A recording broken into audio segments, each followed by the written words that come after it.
Vigilante War, Case 006, Sandy Dreams and How Not to Train Your Computer. Script by Joseph and Marisha Cautilli. Based on a short story novella by Joseph Cautilli, Marisha Cautilli, and Peter Kim. Director and producer, Roma Gray. Executive producer credits, Marisha and Joseph Cautilli. Narrated by Joshua Banks and Shanalee Carton. As the Atlanta Vigilante War dragged on, markets opened for new cartels to enter the scene, since many of the major suppliers had been picked off by the vigilantes. For all the killings, no demand slowing occurred, and thus street prices inflated. Into the scene stepped Alberto Berladucci, who risked his entire reputation as a corporate figurehead, joining the cartel industry. Part of the reason was his addiction to both alcohol and heroin, but the drive went much deeper into his view as a businessman.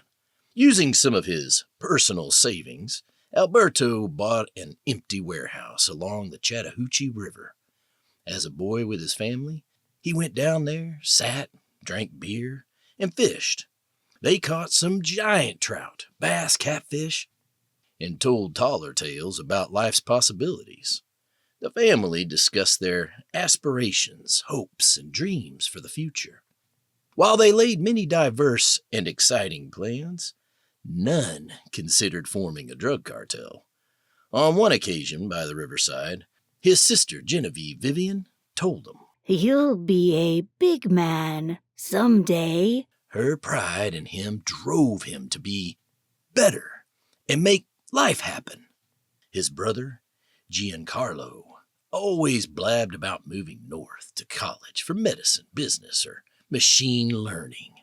One undeniable thing, he was passionate, especially after 3 beers, which he yapped with a considerable slur.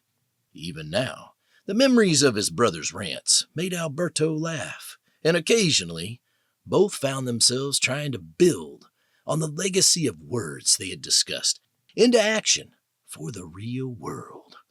Sometimes, those discussions triggered a deep and unresolved sorrow for their poor sister.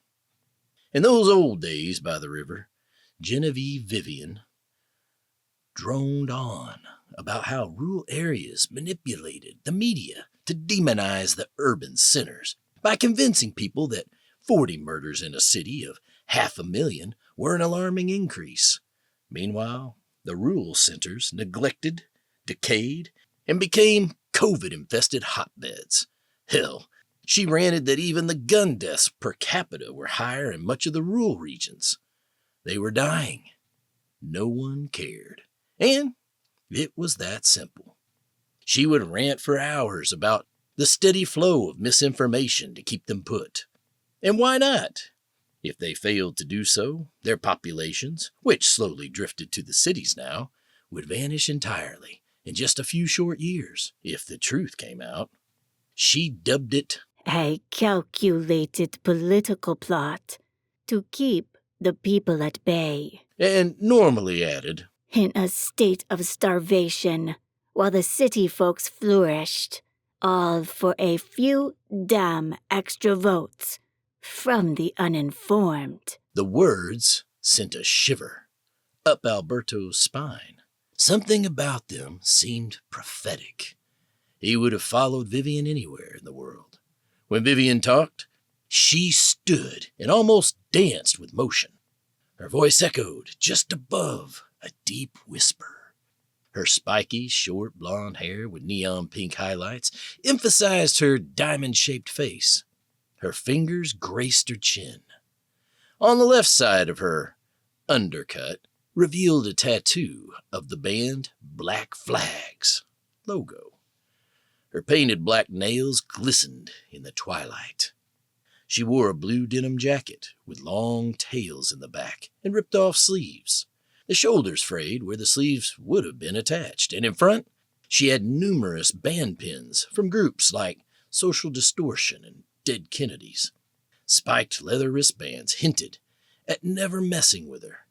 She became a data scientist who worked on multiracial psychological integration in society. When she died of cancer 12 years later, Alberto had just finished his MBA and created a computer program. In honor of her, he named it Vivian, used some old brain scans of hers as the base, and trained it on some of her research data.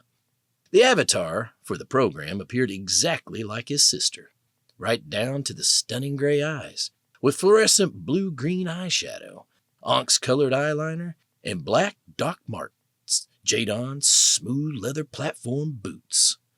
To the plasmatics monkey suit, Giancarlo created a filter that removed microplastics from water bottles. He used augmented reality to model and then rapidly, three-dimensionally printed the prototype. The filter was placed at the base of the bottleneck, and when the water was poured out, it flushed through. Most of the water companies rejected his design, as it slowed the flow from the bottle, but one decided to buy out the patent. It paid some of his enormous college expenses. This gave him some money to run. His departure was only for a brief time, as his soul could never entirely escape the trappings of the Chattahoochee. After he left, he worked briefly with one Dr. Falsto in nanobot technology before forming the Horizon Corporation. But this is not Giancarlo's story. This story was of his older brother, Horizon Corps CFO Alberto. Consumed with the guilt of inheriting his dead sister's shares and grief at her loss, he missed her deeply. The last person to sit at those riverside chats was the family matriarch, Louisa Mary Ellen Berladucci. Constantly swirling a beer can in her right hand, she was their mother, and probably the dumbest woman on the planet. She fostered oodles of old wives' tales and backstreet hokey medical procedures. Some had a legitimate base, but most believed she had given her 4 kids the advantage of greater intelligence by taking massive amounts of choline during pregnancy. She died from cancer 9 years after birthing her 4th baby, their sister, Christine. Some suggested the massive doses of choline propagated their mother's cancer, but Alberto always doubted this. As for Christine, she felt unloved by the family. It was a hard feeling for her to shake. She struggled in school, eventually dropped out, left the area, and became a neo-Nazi-loving Klanswoman, even though her Italian family ancestors had borne the brunt of Klan violence when they first set up along the Chattahoochee in the late 1940s. Now, at 50, Alberto Berladucci became the right-hand man of Horizon Corporation. He also founded the Thorny Badgers Club, NFT, which generated a personal income of $500,000, most of which came from directly ripping off any schmuck willing to buy one of his worthless tokens. He prided himself on his unique designs. Ripped from thousands of artists, he badgered into servitude to create the images. Make a left here. Alberto's black limousine cruised the attic-filled, poverty-stricken streets of Atlanta. The attics lined the road, and the stench was so putrid, Alberto smelled the urine while still in the car. They rolled into a section where steam emerged from a grate, clouding their view. They stopped at a light. A man popped out of the mist to wash the windshield, hoping to gain drug money. His hands shook as he tapped them on the limo's dark-tinted window, and Alberto's driver, startled, flinched. "Just drive past him. He is lucky I don't order you out to cut off his arm." The driver flinched, unsure if his boss was joking. He was not a violent man. Alberto told his driver, flicking his hand away from him in a purposeful gesture of "ma va va." As the car drove by, the old homeless man yelled, "May you be cursed with the products of your business tormenting and leading to your downfall." Yeah. Where have I heard that one before? Is this how the uber-rich die? from aggravation of upset customers? What next will he wish for me? Nightmares? Given my life? How would I know? Sir, you don't want nightmares. I've been getting a lot of them recently. This haunch in Alberto's shoulders disappeared, and a smile crossed his face. He was unaccustomed to his driver saying anything, and thus became immediately interested. Oh, yeah? What are they about, Park? Alberto's voice failed to hit empathy. It came off as nonchalant. Mostly brown sand gagging me. Piled higher and higher till it buried me. Gasped for air and died. It's that Hastings feedback chip in your brain triggering an infinite loop. Damn, the fibers are messed up on it. Who gets a chip with complex fiber sensors implanted in the cortex of their brain? I told you not to get it. Who knows how far those sensors reach? Probably all the way to your balls. Nah, this thing keeps my anxiety in check. Without it, I don't know what I'd do. I barely functioned before. Saw some messed up shit when I was a kid. Maybe you should see a psychologist or, in your case, an engineer about that. I'm still not convinced it isn't a malfunction. Can't afford to shrink. You don't pay me enough. But I do get shrunk for free by the mental health station. Oh, yeah? How's that working out? Briefly, Alberto thought the conversation might have been an indirect slight, but he could not tell. Maybe he was too sensitive.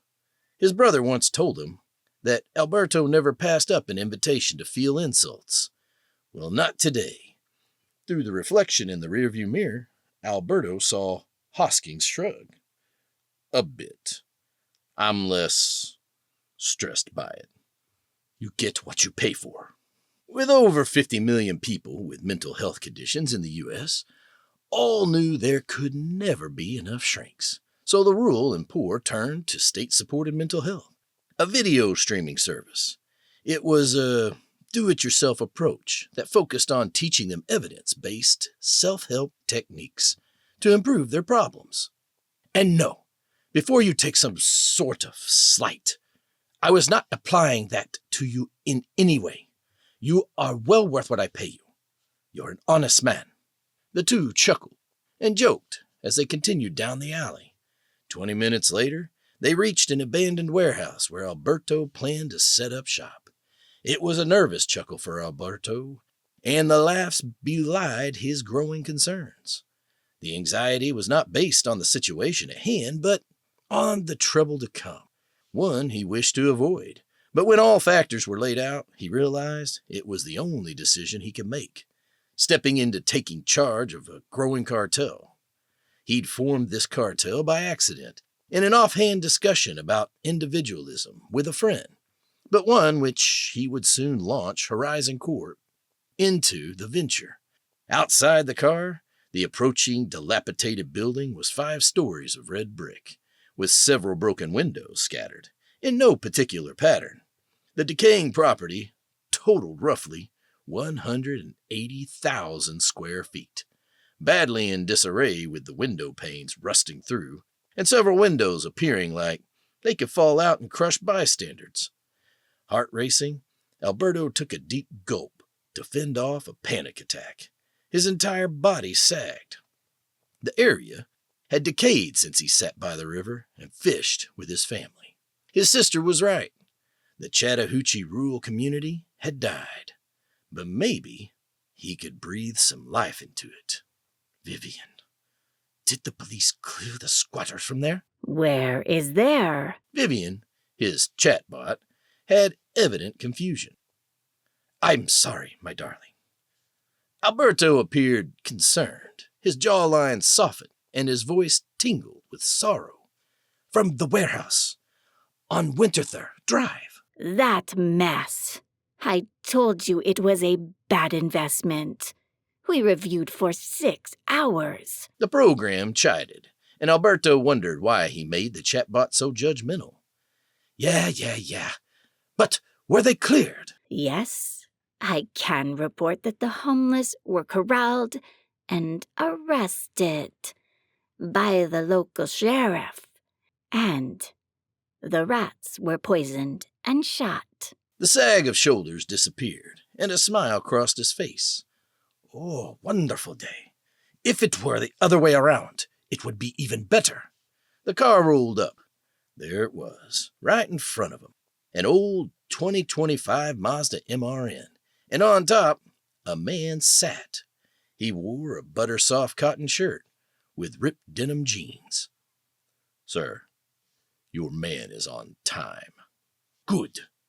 Alberto exaggerated his own swagger to make it border on happiness. A psychologist friend had once told him mental illness was contagious. If you hung with depressed or anxious people, you became depressed or anxious. If you hung with delusional people, same story. He did not want Parker to catch his illness. I like it when they are timely.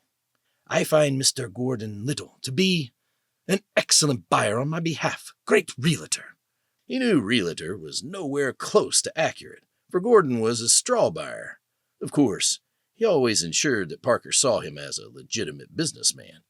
This move partially protected Parker in case cops ever got involved. It gave the man plausible deniability. Coughing in his hand, he shuffled in his seat toward the car door and prepared himself. The climate control kept the inside of the limo nice and cool, but the outside was over 90, which was not uncommon for a late April day. Alberto took 3 deep breaths. Hand me my suitcase and wait here. Parker handed him a large brown leather case with a combination lock and alligator-skinned edges. The car door lifted into a wing pattern like a DeLorean, and Alberto strutted out with his suitcase. He strolled up to the man, and the two shook hands, then strode into the factory. 10 minutes later, a shot echoed from inside the warehouse. Parker jumped, ready to bolt in and assist his boss, but exhaled when he saw his boss stagger out. Alberto lit a cigar, marched over to the car, took a beer from the back seat, and gulped it down. Parker read it as a sign to give the boss some space, as it usually meant that. A full minute passed. Everything okay, boss? Yeah. Alberto drew out a white handkerchief and wiped the sweat from his head. Pop the trunk. We had some rats. I need a shovel to clean them up. Yes, sir. After retrieving the shovel, Alberto asked Hawkins to drive and fetch him some beer at a local store. Don't you want help with the rats? Nah. To tell you the truth, I got this. Hoskins did as commanded, and when he returned, the boss was here. But Little's car was gone. He leave early, boss? Yeah, he had another client to attend to. At first, the new cartel blossomed, while Alberto kept Parker Hoskins in the dark as to the extent of the profits and the true nature of the business. The man kept reporting intense nightmares. Alberto worried that Hoskins might soon need to meet the fate of Gordon Little.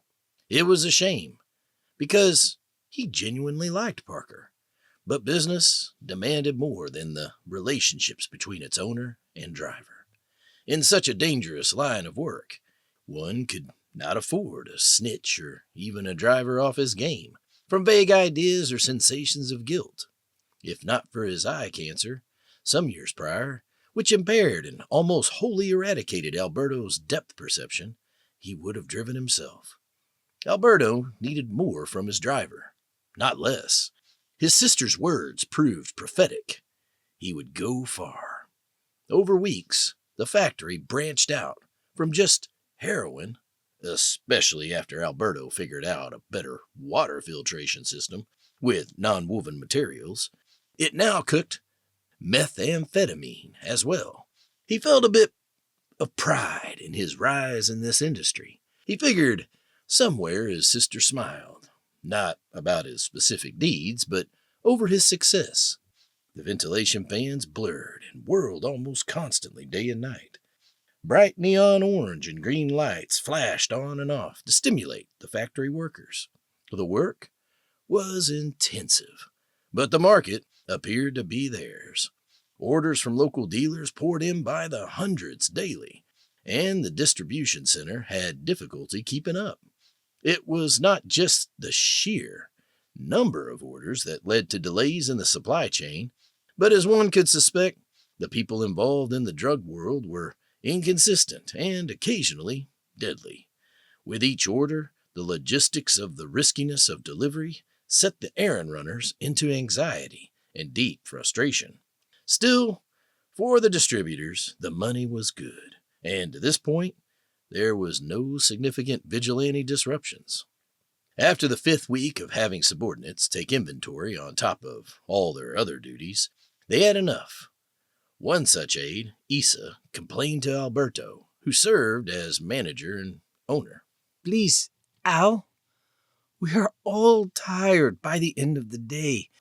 Automate your inventory system. God, you don't even have point-of-sale processing around here.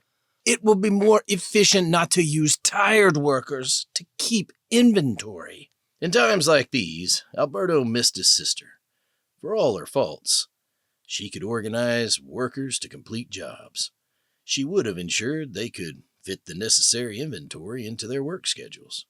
Briefly, Alberto thought he might have improper manning to get all the work done. Still, he'd exhausted his payroll budget, and even with the reoccurring orders, he worried that hiring additional workers would break the budget or, worse, allow a snitch to get into his ranks.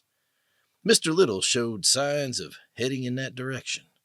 The man asked way too many questions. Still, marginal product revenue demanded an increase in workers, or a technological solution. As a software engineer, he leaned toward the latter. All right, but your decrease in hours means a decrease in the paycheck. 2. Realize that. Isa thanked Alberto before leaving his office to close the shop and drove home. Alberto turned on his computer and pulled up a web browser. The workers mutinied and asked for inventory to be automated. I promised them I'd find something, but I don't even know where to start. I have an opportunity for you to consider.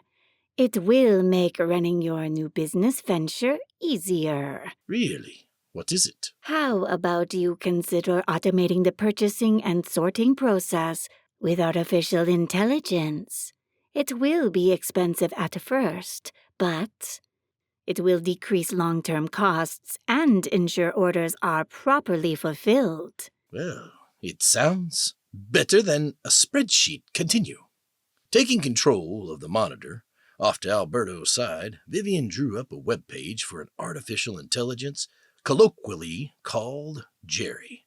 According to the web page, Jerry, the latest in business AI, could fully automate any business and build a point-of-sale processing system for any company he employed.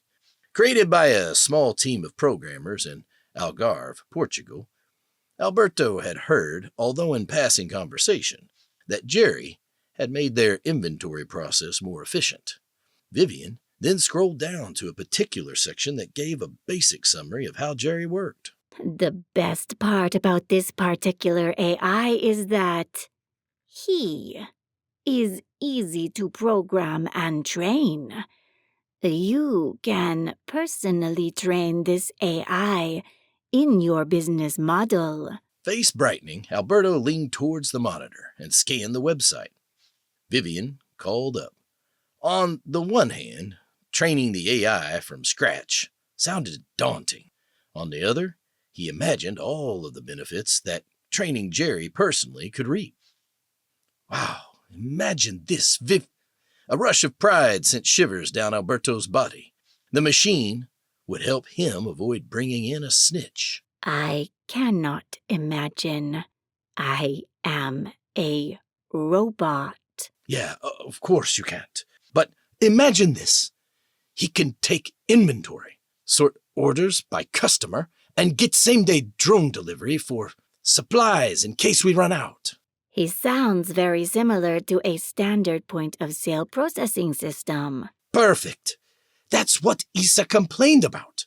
Now how much is this damn thing? Alberto scanned the webpage some more.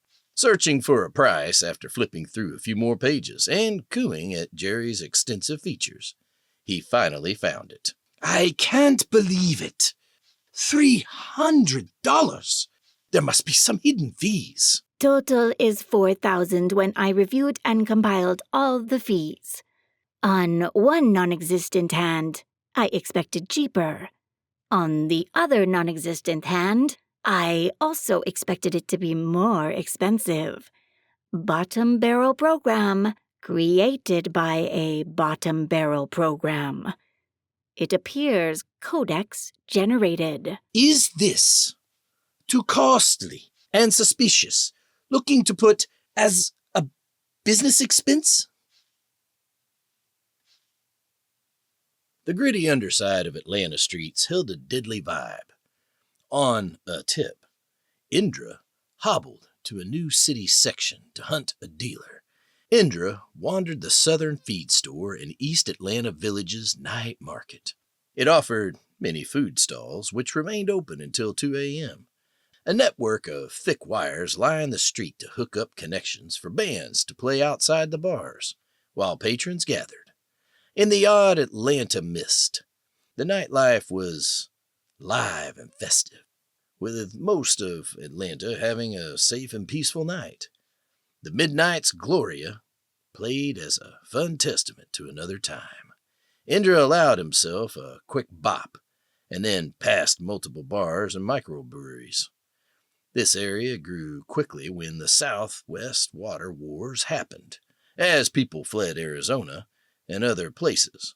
Now the area held more than 40,000 people in less than 2 hectares. With dense population comes risk. His eyes scanned the area in search of the police.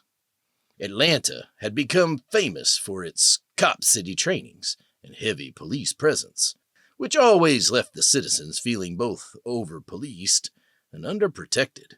Even with the police presence, this area had extremely high rates of prostitution, gambling, fentanyl use, and other forms of drug abuse. The streets were ablaze with hues of red, violet, and blue. He turned a corner at the old Graveyard Tavern and walked to Glenwood Avenue. Within a block, he turned on a cramped side alleyway. Several dumpsters brought dank smells, or maybe it was not the dumpsters, but the homeless that lay beside them. He moved past the first few homeless people, huddled on the side under paper and blankets. Indra reached a turn to another alleyway, and as he approached, true to the information he gathered, he saw a small drone delivering a brown paper wrap package to a man. Next to the man stood a large bodyguard. Indra tightened against the wall. As a young child, no more than 12, approached the dealer. Sad how young they get them involved. I cannot let this happen. There are 2 of them, and the boy. Do you want the boy to get hurt? I think that we pursued the wrong path. We should be giving hope and guidance to the child. With his neck and shoulder tightening, Indra felt his face darken, and his eyes turned stern, judgmental. This was his business, and the world needed him. Those monsters will not stop, and hope, thoughts, and even prayers without action will not fix this alone. As the boy left, Indra knew that he needed to find out who the source of the drone was. If he could find out the source behind the dealer, then he could make a real dent in the poison on the street. He stepped out into view.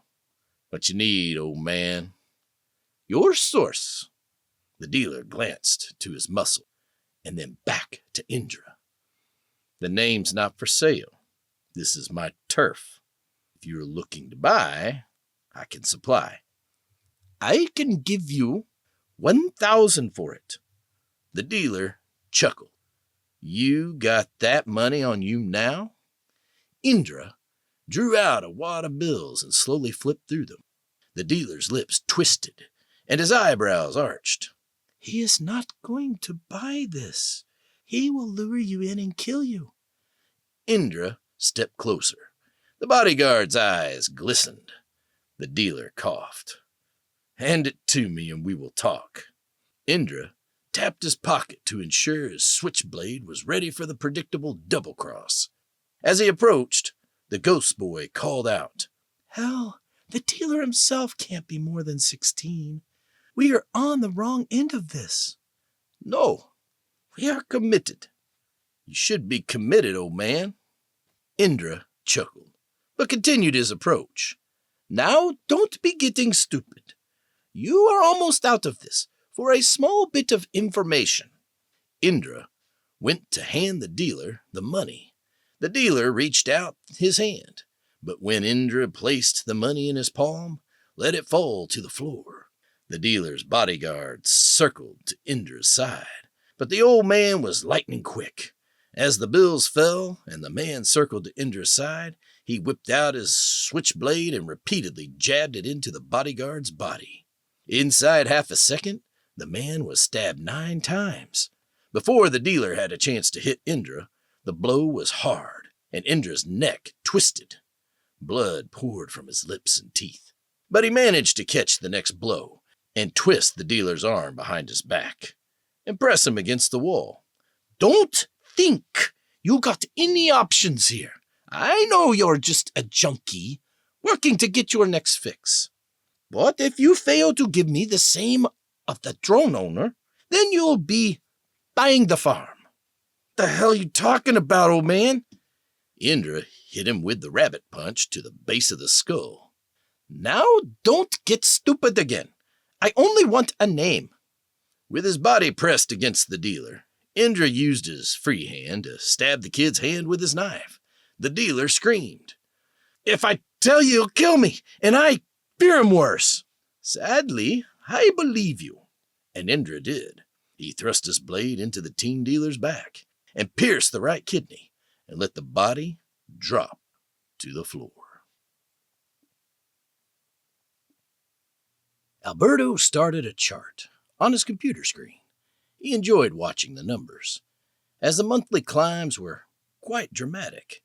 He was nearing 15,000 drone deliveries of product daily and scheduled to crack close to $1 billion in sales before summer. His market penetration was strong, and it appeared that several of his competitors folded through no violence on his part. Some were taken out by the vigilantes, some were arrested, and others could not compete with the rising prices, as Alberto was buying as much product from his suppliers as they could produce, and creating even more product in his factory. Life was indeed good. He sighed and leaned back. A knock occurred at his door. It was his driver, Parker Hoskins. "Brought you some lunch, boss." "For me? What'd you get?" "Just some trout. They say it caught from Proctor Creek, but the scent seems a bit off." "Brown or rainbow?" "Brown. I initially went to the place by the old Buford Dam, but it was closed for repair."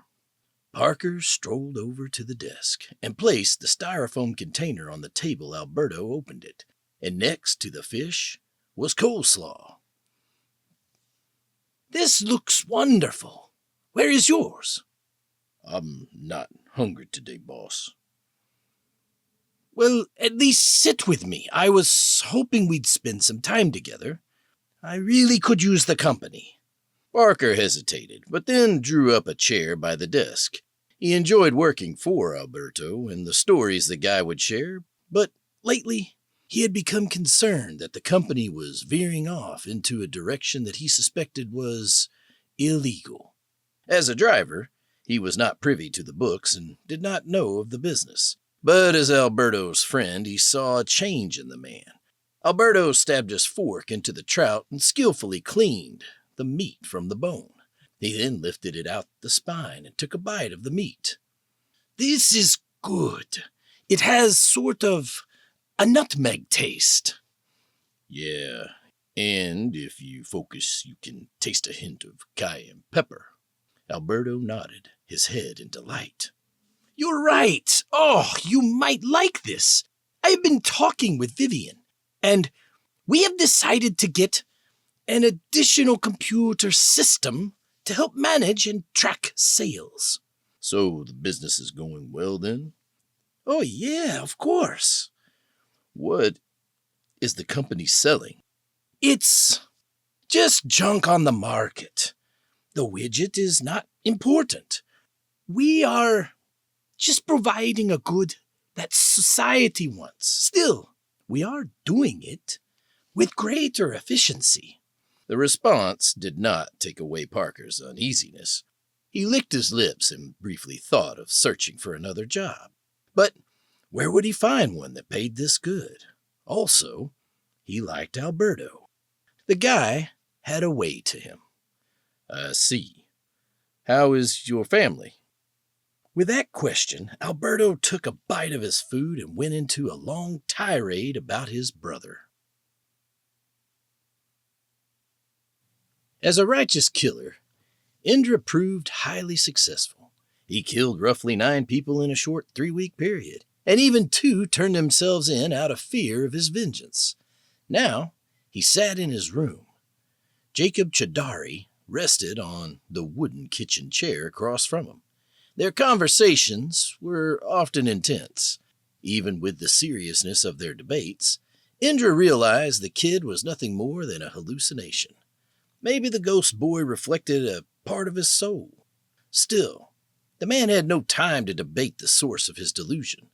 There were dealers on the street who needed to be brought to justice. For all of Indra's efforts, though, the drugs still flowed. And now a wave of speed, amphetamines, had also crept out in the street. These crank users were violent, even deadly. Some went nuts and killed people in their chemically inspired paranoid manic state. Indra regretted not getting more from the dealer in the alley.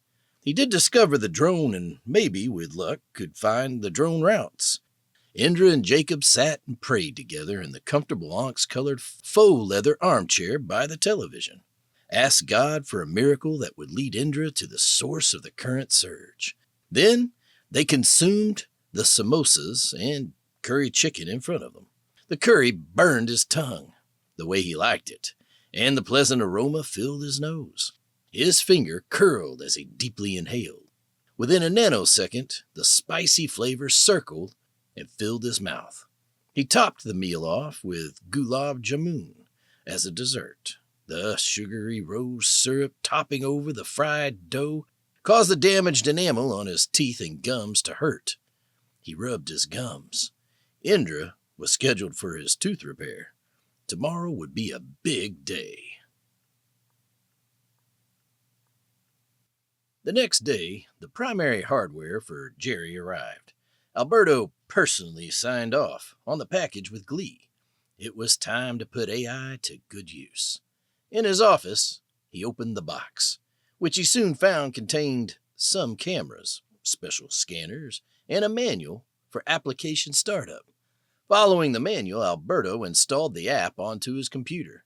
Jerry's mainframe appeared in front of him, and in no time, with the words, "Hello, I'm your new inventory manager." "Hello, Jerry. Welcome to the Onyx Cherry Blossom Cartel."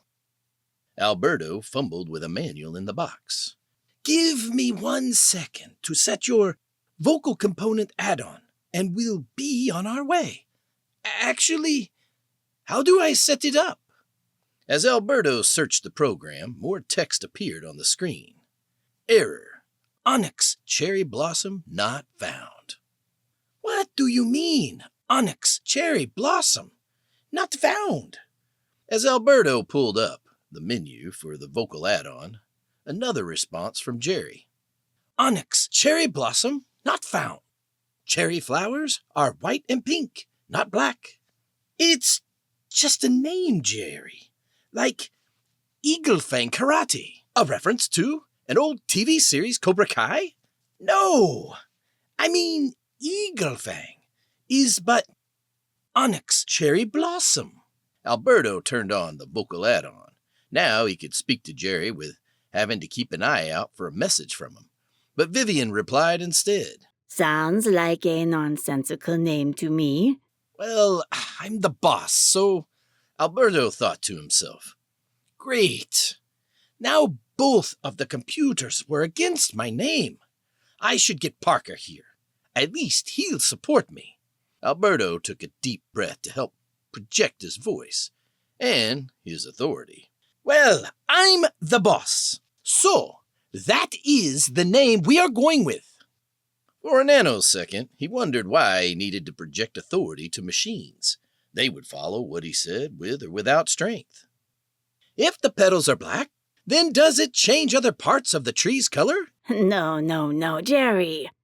You are overthinking it. Kind of like the four-way green light situation. Understood. Name not found. Would you like to create a name-to-voice recognition in my memory? Yes. My name is Vivian. So, Jerry, can you tell me to what is the scope of your program? Certainly. Name not found. Would you like to create a name-to-voice recognition in my memory? Yeah, my name is Alberto. Now, can you answer me as to what is in the scope of your program? Certainly. Name not found. Would you like to create a name-to-voice recognition in my memory? Vivian's avatar appeared on the screen next to the window, containing Jerry's mainframe.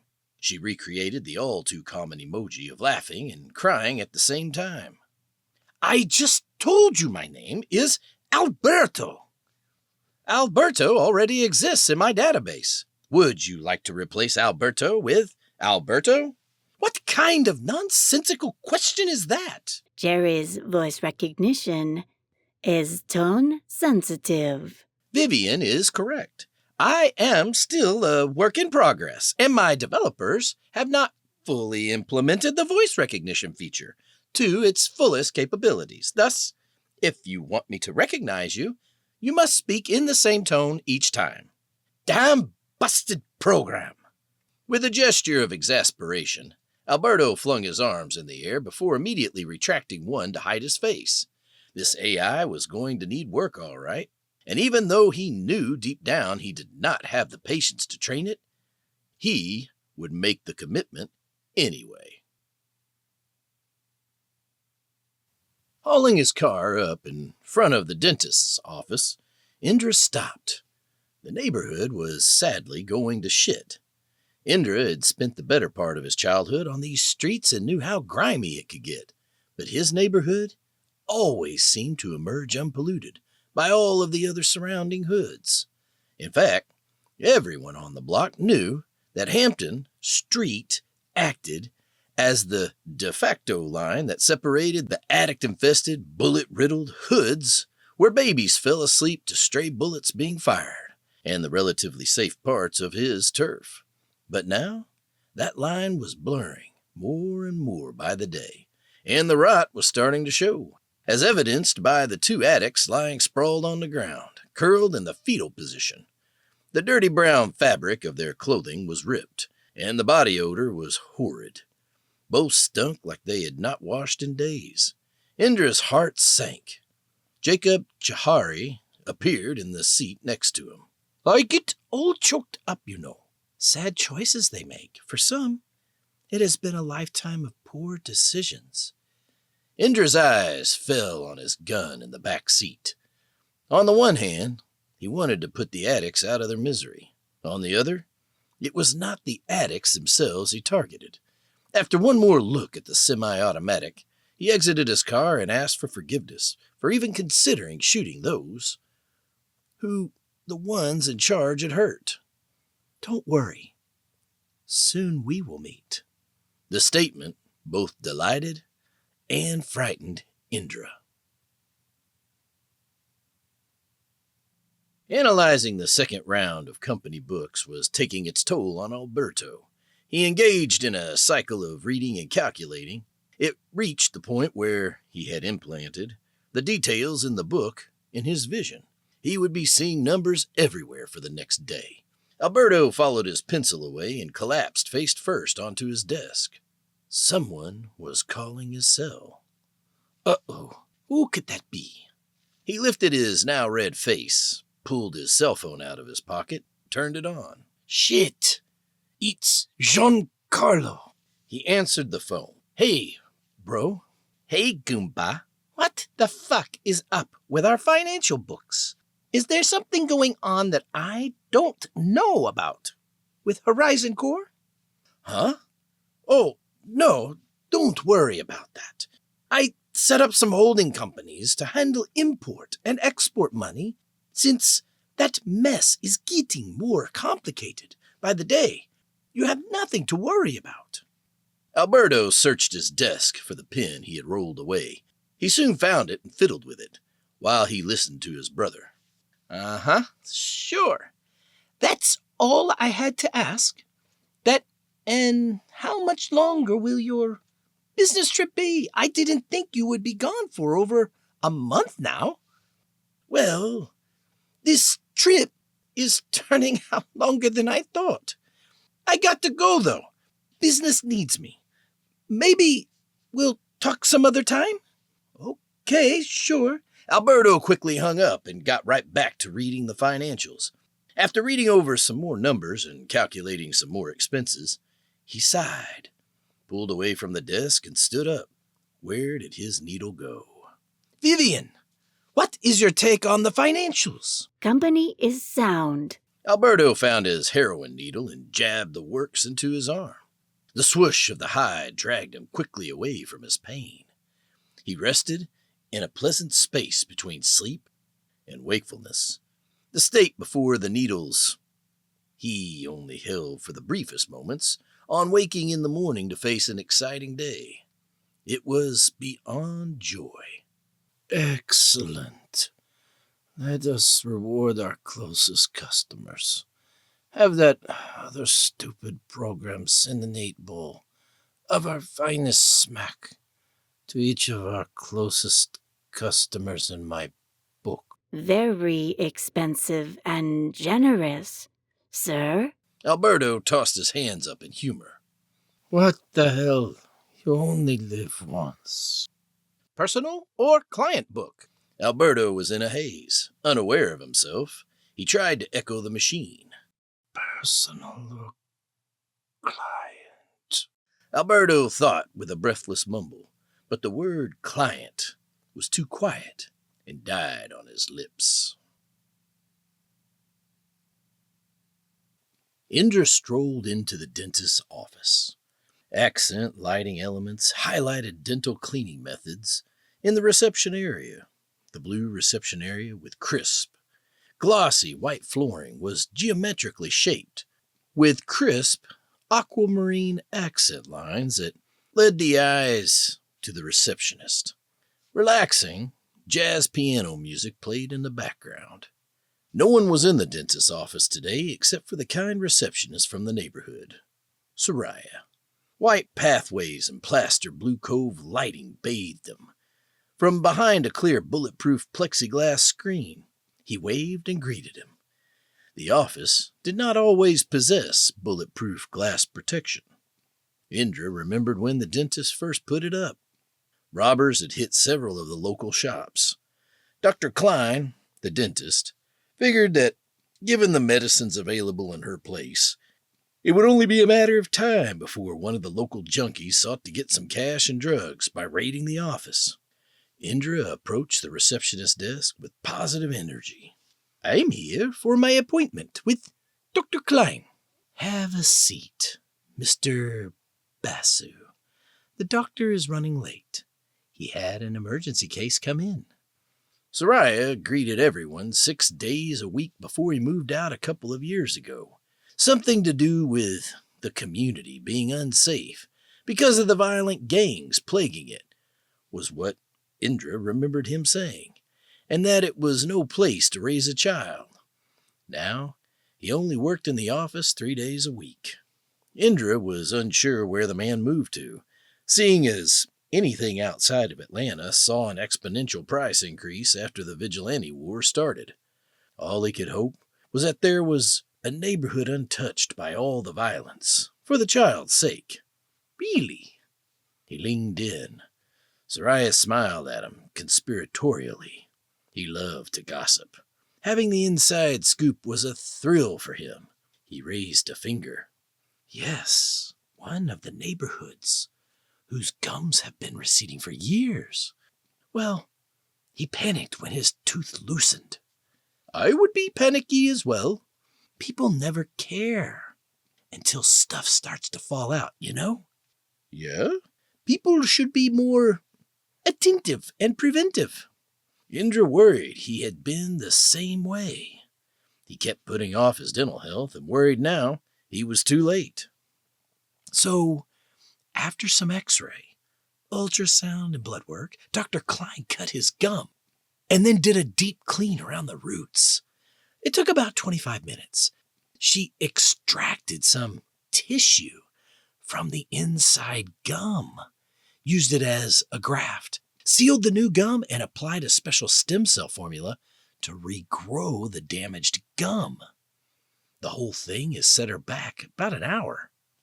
I got nothing planned. I can wait. You're always good like that. Soraya typed something up on the computer. Indra took out his insurance card and handed it to the receptionist when prompted.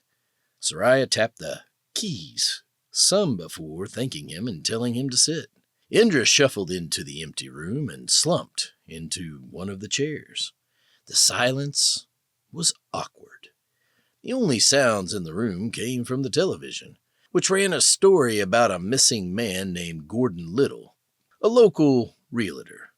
His wife said he would never leave his 2 children for this long.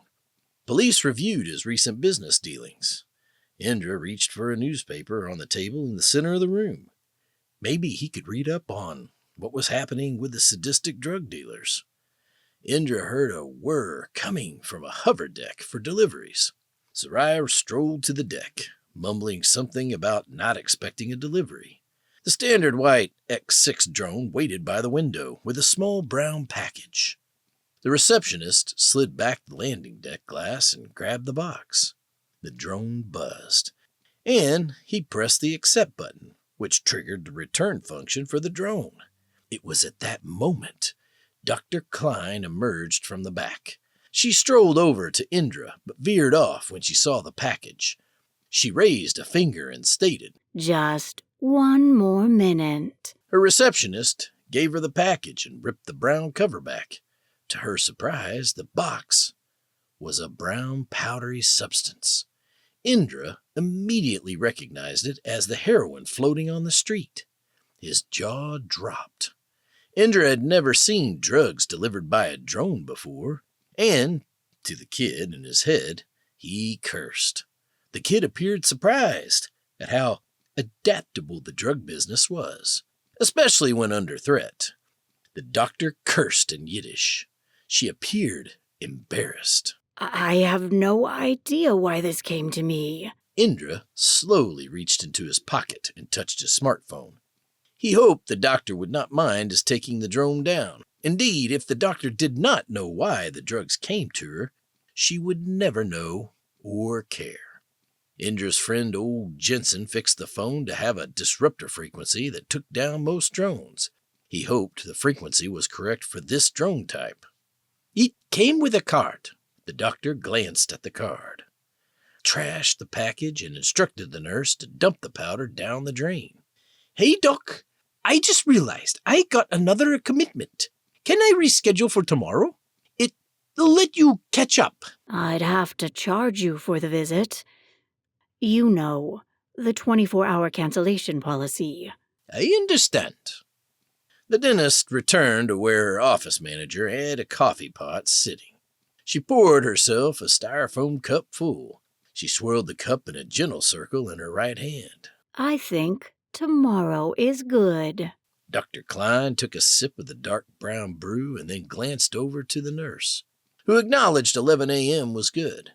Indra nodded his head. She wrote him a card and handed it to him. At that moment, his phone pinged, and he knew it was the scheduled confirmation. He headed out of the room, and in search of the drone, he crashed it. He hoped to get the transponder signal and follow its metadata back to the source.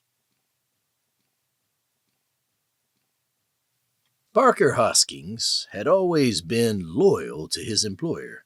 Sure, he took some stamps from the office and the occasional company pen, more out of forgetting than a desire to steal.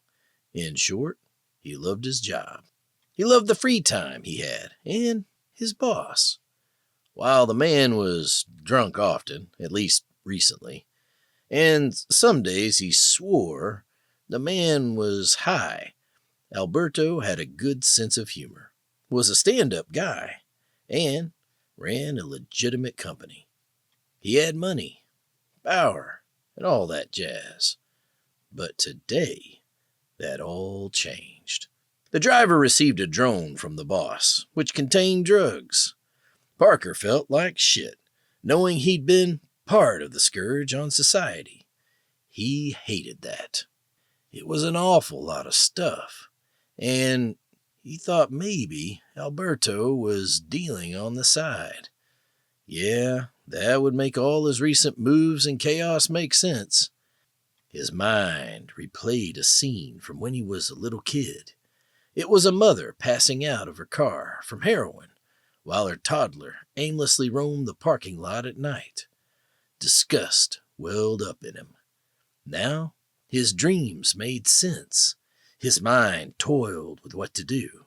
Shaken, he figured he had to quit the job. Almost 8 hours had passed since Alberto sampled the product. Still feeling good from the heroin, Alberto fished his phone out of his shirt pocket, stretched lazily, and kicked his feet up on the office desk.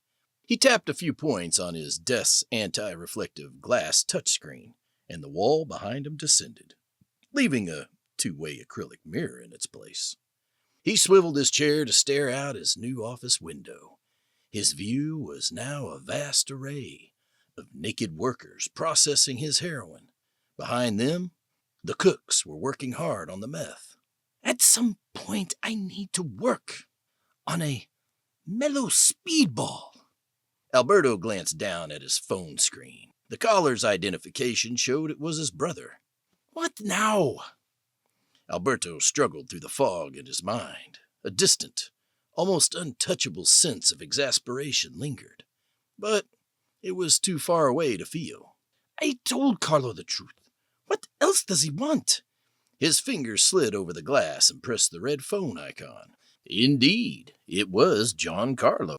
While every inch of his body drew Alberto back to his heroin quasi-sleep. Hey, bro. Ready to have that general chat about life? Alberto answered his phone, closely monitoring Jerry as the computer tried to sort customer orders. Hey, Al. Answer me this. Why the fuck is there heroin at my doorstep? Alberto jolted up. What are you talking about? No heroin at your place. Who are you? Wrong number? Alberto became defensive as he realized this was an unsecure line. He hung up. In 10 seconds, the phone rang again. He let it play out and hit his machine. He was not going to get in trouble with the law today. He always heard from fellow addicts to never confess to anything on the phone. Giancarlo called back. Heavily breathing, Alberto refused to pick up the line. Giancarlo called again, to no response. Finally, he resorted to a text that read, "Answer the fucking call," followed by, "What is going on?" Alberto started to hyperventilate. Little jerk-off computer is gonna be the death of me. While the phone continued to ring, Alberto thought hard. He shut off the ringer, and now it just vibrated. That stupid fucking program is on its last fucking straw with me. If it ever had a physical form, it wouldn't anymore. Alberto half smiled to relieve his own stress. Jerry, who did you send the heroin to? Sweat poured from Alberto's face, soaking his genetically altered lightweight cotton shirt that breathed with the skin. He felt the flood of adrenaline in his system, which snapped him out of the heroin high. He panicked as he realized his mistake. All of your contacts in your personal book, your brother, your daughter, your nephew, Alberto became flustered and fished for a moment to find the words. Yeah, I get it. But why? Was it not supposed to go to everyone in your personal book? You did confirm. Alberto melted to the floor, tightly grabbing chunks of hair from his head. He screamed through gritted teeth. The cell phone continuously vibrated. It was probably the whole family pinging him, asking why they received 1/8 of an ounce of heroin. He chucked his phone as far away from him as possible. It hit the glass with a thunk, and some workers glanced at the two-way mirror on the other side. There was no way he would deal with all of them right now. No, you dipshit! Everyone from the client book. Hear that well, dumbass? Everyone from the client book, the client book, the client book, the client book! Sending an 8-ball of smack to everyone in the client book. Vivian, why did you convince me to buy this piece of shit program? Vivian's machine learning training had taught her that whenever he responded to this level of emotionality, especially anger, she would replay the entire scene to help him calm down. This used to help him, as he would be forgetful after getting blackout drunk or job-related stress. She replayed the scene holographically, including him drifting off when asked whether to send it to the personal or client book. Sir, it was you who suggested giving such a blessed bounty. Damn it! They always say good intentions pave the way to hell. Why don't you people think? Why is there not an internal block for such a mistake? No human assistant would have done that. Sir, we are not human. And that is how not to train your computer. Alberto paced back and forth across his office. He whipped out a pack of cigarettes from his pocket. Fumbling the packet in his hand, he stomped towards the door. I need a smoke. I'll be outside if you need me, Vivian. Do you want us? No! Alberto slammed the door behind him and stomped away. Indra Basu stumbled out of his old, broken-down jalopy. The car was old, 10 years ago. Now it was a busted-up piece of metal. He was playing the dam's new rose. He'd spent the last 2 hours hacking the drone and tracking down the metadata, which indicated the source of its transmission and flight pattern at a factory. As luck had it, he'd discovered that the factory was one of Gordon Little's most recent buys. Sensing danger, he brought his gun, but Indra hoped only to grab intel and plant explosives later, if what he thought was happening was the case. Next to him, Jacob Chaudhary appeared. No Doubt's Don't Speak Now played on the car radio. So are you going to just walk to the factory and demand a tour? Indra scoffed, opening the trunk of the jalopy and grabbing a different drone. I just want to get past the trees before flying this thing. He tapped his fingers on the left joystick of the drone controls. Besides, the drone will go unnoticed because they used the same make and model for delivery. Sure, they have drones that fly up to the building, take some pictures, and then fly away. Don't be a smartass. At that point, the ghost stared at the factory and said something unexpected, and Indra immediately noted it as words from the Egyptian Book of the Dead. There is neither water nor air here. Its depth is unfathomable. It is as dark as the darkest night, and men wander about here helplessly. A man cannot live here and be satisfied, and he cannot gratify the cravings of affection. What? Nothing. Gun in one hand, drone in another, Indra marched forward. In the distance, Indra made out the figure of a man guzzling beer from a bottle and smoking a cigarette. Indra froze when the old man finished the beer, turned, put the cigarette in his mouth, unzipped his fly, and started peeing on a tree. Even from where Indra was standing, he could hear the man's fart followed by a burp. Oh my, life sure gave him the short end of the stick. Be mature, Jacob. Indra drew out his gun. Jacob paraphrased from the Book of the Dead. Let not your soul be imprisoned. Alberto sighed. Nothing like a good piss to cleanse the body of stress. He zipped his fly back up and sighed again. Snap! Drawing his gun, Alberto whipped around. Simultaneously, 3 things occurred. Alberto spotted a man, brown skin, with a gun drawn. The man shot at Alberto, and Alberto fired at the same time. The man's bullet slapped Alberto in the bulletproof vest. Alberto's bullet struck the man in the face, more by luck than by skill. Tears filled Alberto's eyes. Damn! That's another good shirt ripped. Why can't I catch a break today? I got to go grab the shovel. Alberto went forward, dragged the corpse a few feet to an area less visible, farted once more, and then dragged the body to dump it into the river. He reached the Chattahoochee and lifted the body to toss it in, but stopped. His reflection peered up at him from the water. He returned to being a kid, with his family and all the fun times here.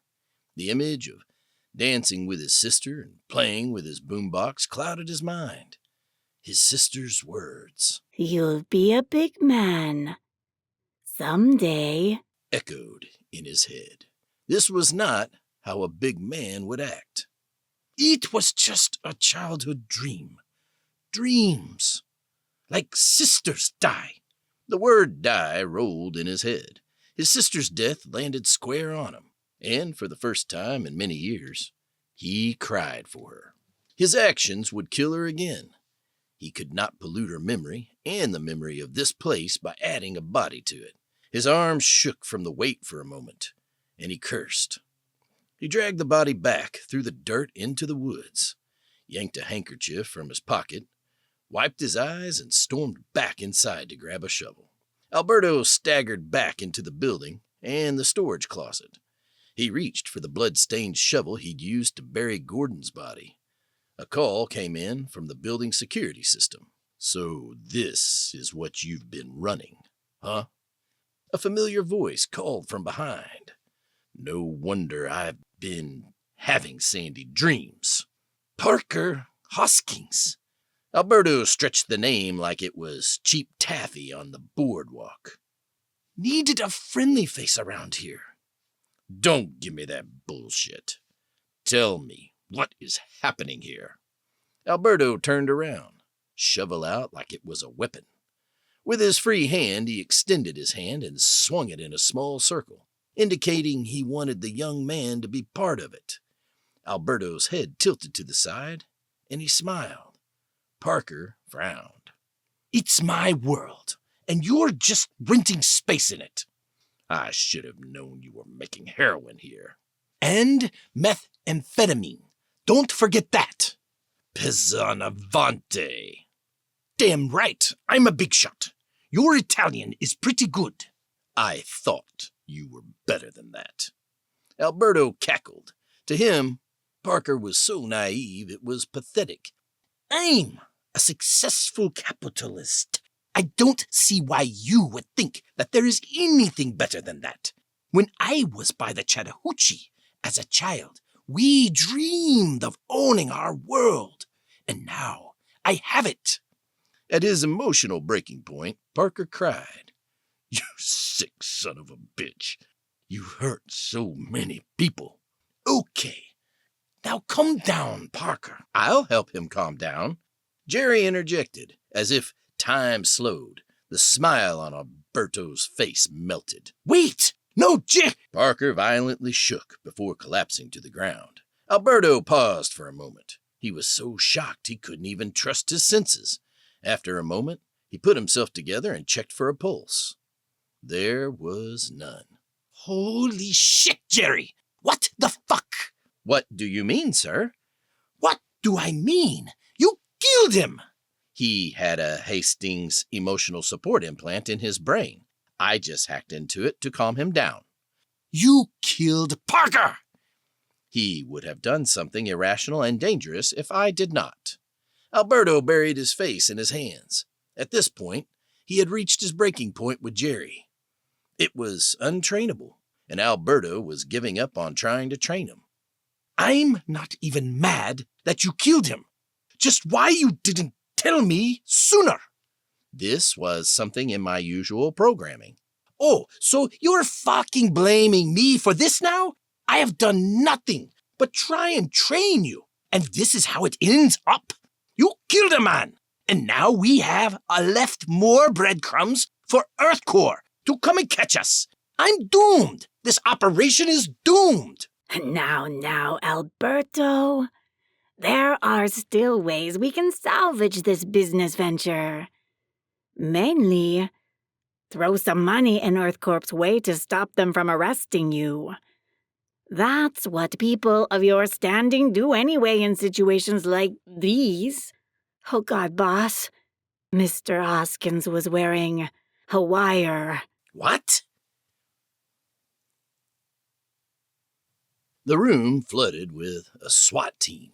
They were wearing vests with automatic rifles pointed at Alberto. Front and center of them all was a short Korean woman in the typical Onks black Earthcore uniform. She offset the typical Earthcore appearance with Harajuku undercut, a long green dyed black hair. Earthcore? Far outside your jurisdiction. Local drug dealers definitely are. I am more interested in your computer system. My what? Mr. Alberto Berladucci. You are under arrest. Get on the ground, hands in the air. We'll question you about it at the station. Berladucci did as instructed. The local police quickly rounded up all the drug staff and paraded many naked bodies from the building. Captain, may I express my option now? You may, but I think any catering to this scum would not be tolerated. Understood. She pivoted from the captain. Her piercing, almost completely black eyes fell on Alberto. Mr. Berladucci, you have a choice. You can go downtown for your sentencing, or you can come to Earthcorps and cooperate with us. And you might have your sentence modified. Wow.